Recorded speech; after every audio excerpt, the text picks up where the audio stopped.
ఉద్యమంలో కూడా వారు కూడా ఆనాడు టీజేఎఫ్ పేరు పెట్టి పోరాడిన మా కలం వీరులకు కూడా హృదయపూర్వకంగా అందరికీ తెలంగాణ ఆవిర్భావం సందర్భంగా వారికి శుభాకాంక్షలు తెలియజేసుకుంటూ మరి ఇన్ని పాటలు విన్న తర్వాత ఒకసారి కేసీఆర్ గారు రాసిన ఒక పాటను కూడా మీకు గుర్తు చేయాల్సిన బాధ్యత నా మీద ఉందని నేను అనుకుంటా ఉన్నా.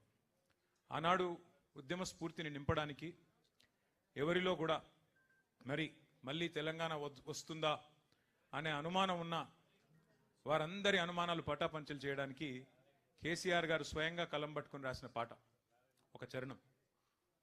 సిపాయిల తిరుగుబాటు విఫలం అయ్యిందని, సిపాయిల తిరుగుబాటు విఫలం అయ్యిందని అనుకుంటే వచ్చేదా దేశానికి స్వాతంత్రం, రాజీ లేని పోరాటమే విజయం సాధిస్తుంది, ముమ్మాటికి తెలంగాణ రాష్ట్రం వచ్చి తీరుతుంది.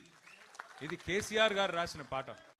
ఇదెవరో వేరో కవో కళాకారుడో రచయితనో రాసిన పాట కాదు. స్వయంగా కేసీఆర్ గారు తాను కలం బట్టి, ఇది ఒక్కటి కాదు, కేసీఆర్ గారు ఇందాక దేశపతి గారు చెప్పినట్టు ఎన్నో వందల సందర్భాల్లో కవులతో కళాకారులతో వందల గంటలు గడిపి వారితో, ఎందుకంటే ఒక పాట 1000 మాటలతో సమానం కాబట్టి వారి నుండి ప్రేరణ పొంది ప్రజల్లో ఉత్సాహాన్ని నింపడానికి తాను చేసిన ఎన్నో పాత్రల్లో అదొక పాత్ర. కళాకారుడిగా, కవిగా, రచయితగా కేసీఆర్ గారు ఎన్ని